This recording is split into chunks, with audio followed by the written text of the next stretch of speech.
महाराजांची. म्हटलं आमच्या इथे कार्यक्रम आहे धोंडे भोजनाचा, त्यानिमित्तानं या. आमचं बोलणं झालं. पोपट तात्या प्रधान आलेले आहे तिथं. मी त्यांना फोन केला, म्हणलं तुम्ही त्यांना सांगा. त्यांनी सांगितलं. बस एक 15-20 मिनटाचा कालावधी बाबा, तुम्ही त्यांचं कॉल हिस्ट्री चेक करा. एक 15-20 मिनटाच्या कालावधीमध्ये नेमकं काय झालं काही कळालं नाही. परंतु त्यांनी आपली प्राणज्योत पांडुरंगाच्या चरणी विलीन केली. आणि आज त्या प्रित्यर्थ हे कीर्तन आहे. त्याच्यासाठी जो अभंग निवडला तो फार महत्त्वाचा आहे. लक्ष देऊन ऐका. विठाला विठाला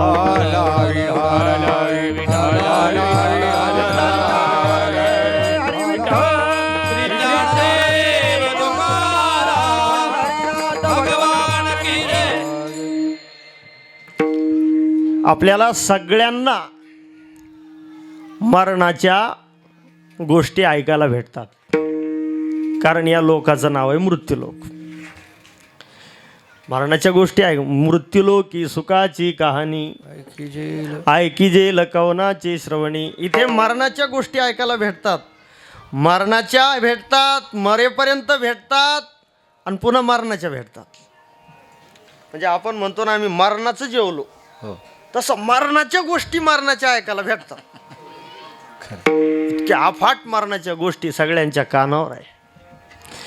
पण याच्यात आश्चर्य नाही महाराज, कारण या लोकाचं नाव मृत्यूलोक आहे. देहाच्या गावा आलिया जन्म मृत्यूच्या सोहळ्या, नान म्हणो नये धनंजया ज्या परी.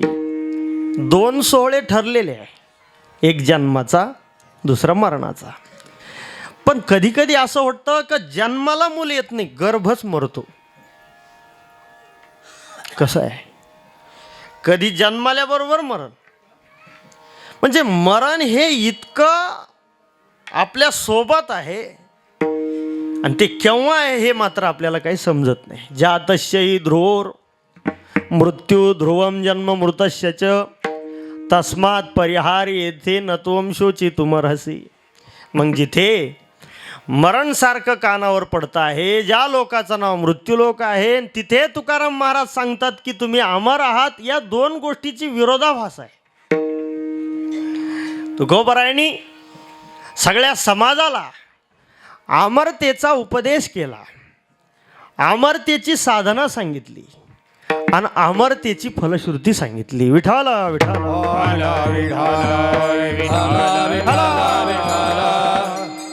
काय अमरता. अमर म्हणजे काय? अमर म्हणजे काय? देशाने काळाने आणि वस्तूने ज्याचा अंत नाही तो अमर आहे. हे बघा, लक्ष द्या थोडंसं. ज्या ज्या वस्तूला आकार आहे ना त्या त्या वस्तू संपणार आहे. जेवढ्या आकारवान वस्तू आहे, म्हणजे अगदी देव जरी आकाराला आला तरी त्याला निजधाम गमन सांगितलं महाराज.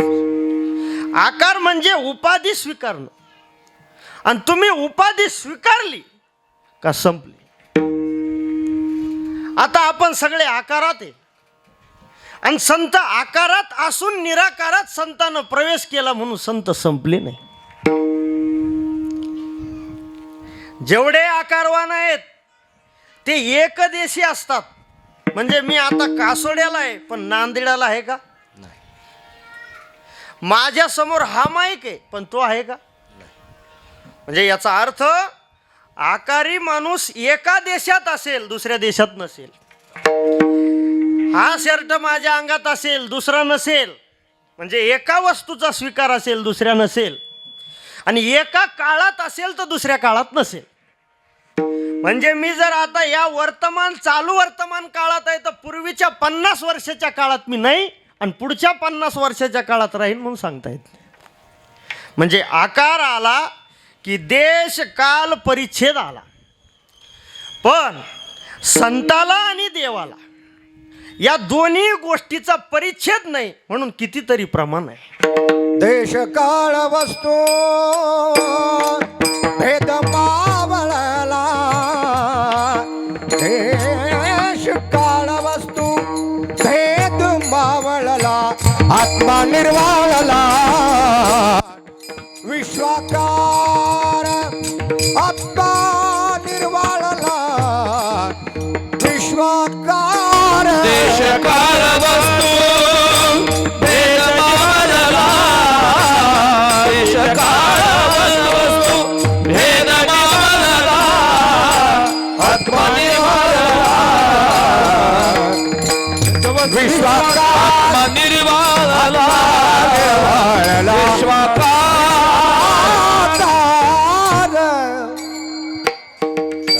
देश काळ वस्तू भेद मावळला आत्मा निर्वाळला विश्वाकार. किंवा पंचदशीमध्ये विद्यारण्य स्वामिनींनी एका श्लोकात सुंदर वर्णन केलेलं आहे. न व्यापित्वा देशतंतो नित्यत्वान्नापि कालतः न वस्तुतोपि सर्वात्म्यादानंतम ब्रह्मणी त्रिधा. ठीक आहे, निर्गुण ब्रह्मविषयी हे वर्णन साहजिक आहे. पण तुकाराम महाराज देहधारी आहे. तुकाराम महाराज देहू गावात आहे. आणि तुकाराम महाराजांनी व्यापक ब्रह्माची भाषा बोलणं म्हणजे काय तुकोबराय सांगतात. मी सुद्धा त्या ब्रह्मासारखा व्यापक आहे. प्रत्येक कणाकणात माझं वास्तव्य आहे. अणुरेणू या थोकडा थोकडा तुका आकाशा एवढा तुका आकाशा एवढा अणुरे या तोकडा अणुरे या तोकडा तुका आकाशा तुका आकाशा एवढा अणु रेणू या थोकडा तुका आकाशा एवढा अणुरणीया महतो महिया. याचा अर्थ हे पहा, बोलणं सोपं आहे पण अनुभवाला येणं सोपं नाही. आता मी सांगतोय अमरता आहे, शरीर मरक आहे, आत्मा अविनाशी आहे हे सांगतोय. परंतु ज्या वेळेला माझ्या घरातलं माझ्या संपर्कातला कोणी एखादा व्यक्ती जाईल त्यावेळेला माझ्यावर सुद्धा मोहाचं आक्रमण होईल. मोह फार कठीण आहे. मग याची वाट काय? कधी कधी लोक रूढीसाठी रडावं लागतात आणि कधी कधी मोह आणि प्रेम रडवत असतो. संस्कृतमध्ये एक सूत्र आहे, प्रियम त्वाम रोचती. अतिशय प्रिय वस्तू व्यक्ती गेली की ती माणसाला रडवते. याची काय वाट आहे? तर रामकृष्ण परमहंसाच्या जीवनातलं एक उदाहरण आहे. स्वामी रामकृष्ण परमहंस विवेकानंद आणि आदी साधक मंडळीला हेच सांगायचे, नैनं छिंदन्ति शस्त्राणि नैनं दहति पावकः न चैनं क्लेदयन्त्यापो न शोषयति मारुतः.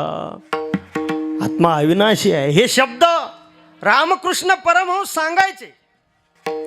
पण एके दिवशी त्यांची मातोश्री वारल्या आणि महाराज आई वारल्यानंतरचं दुःख मोठं आहे. मोठे साधू असताना सुद्धा हंबरडा फोडून रामकृष्ण परमहंस रडू लागले.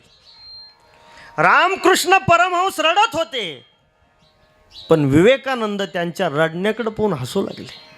अरे हा महात्मा कालच आपल्याला सांगितलं की आत्मा अविनाशी आहे, देह मरक आहे आणि यांचा बोध आता वाया गेला हे तर